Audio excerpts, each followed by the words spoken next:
Saya mau share sama kalian yang belum pernah mengurus ya urusan pencalonan kalau misalnya seseorang mau jadi kepala daerah. Di negara kita mau jadi bupati atau wali kota atau gubernur atau bahkan presiden itu butuh namanya rekomendasi partai. Ya, bahkan ada undang-undangnya yang menyatakan itu butuh yang namanya presidential threshold untuk eh, calon presiden ya, sebesar 20% dari jumlah anggota DPR RI. Nah, untuk kalian yang nggak ngerti, ya, saya kasih tahu nih, tanpa ada rekomendasi partai, tanpa ada dukungan ya atau usungan dari partai politik, maka mustahil siapapun orang yang katanya paling hebat di negara ini mustahil akan menjadi calon ya, baru calon nih. Mustahil akan menjadi calon kepala daerah apalagi menjadi calon kepala negara. Nah, kalau kalian sudah mengerti seperti itu, saya kasih tahu lagi. Tanpa PDI Perjuangan, saya bukan orang PDI ini.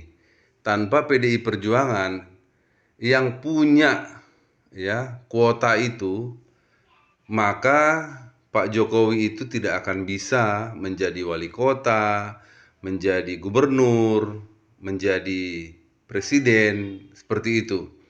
Tapi dengan dirinya sebagai kader, kemudian juga PDI Perjuangan punya kuota dan bisa mengeluarkan surat rekomendasi, akhirnya beliau bisa menjadi calon, ya ikut kontestasi, ikut kompetisi eh, di eh, di di pemilu seperti itu ya, menjadi kepala daerah atau juga kepala negara. Jadi sekarang ini agak lucu logikanya gitu ya.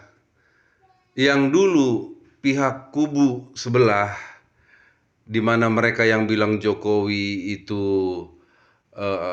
antek asing, Jokowi itu PKI, Jokowi memainkan politik curang waktu pemilu karena dia penguasa, ya Jokowi ijazahnya palsu katanya nggak pernah lulus dari UGM. Kemudian itu ada perempuan yang bengkak-bengkak mukanya yang katanya dipukulin karena zolimnya penguasa. Itu mereka dulu ngomongnya banyak banget ngejatuhin Jokowi. Dan sekarang mereka mengadu domba Jokowi dengan PDIP khususnya Bu Megawati. Ya, ya karena Bu Megawati dengan Pak Jokowi itu kan bukan setahun 2 tahun, puluhan tahun.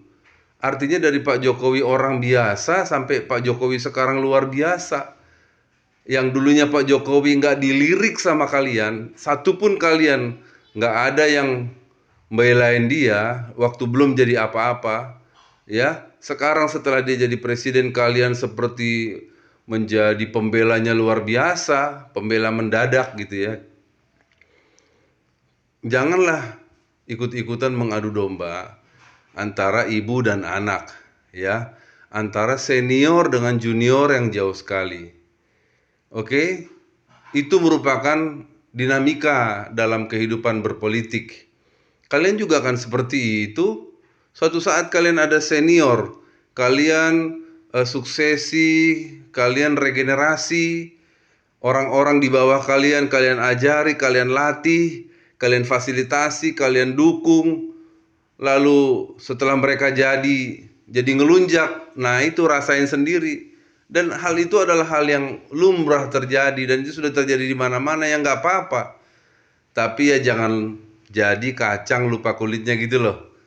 Ya, dan kalian ikut-ikutan gitu ngebela yang kayak begitu. Dan kalian menuding kami yang pendukung Jokowi dari Pilkada DKI, kemudian Pilpres. Kalian menuding kami ini sekarang menjelekkan Jokowi. Enggak. Tetap kita menghormati dia sebagai Presiden Republik Indonesia. Tetapi ya langkah-langkahnya kok udah berubah gitu ya. Dari dulu yang santun, dari dulu yang bener-bener negarawan, kok udah berubah gitu. Ya, apalagi ditambah dengan bumbu-bumbu yang mengatakan bahwa beliau adalah seorang master politik dan sebagainya. Ya, bagi saya politik itu suci, politik itu ibadah. Kalau itu suci dan ibadah, ndak ada nilai-nilai kemunafikan dan nilai-nilai yang nggak benar di situ ya. Semuanya pasti bisa diterima dengan akal sehat.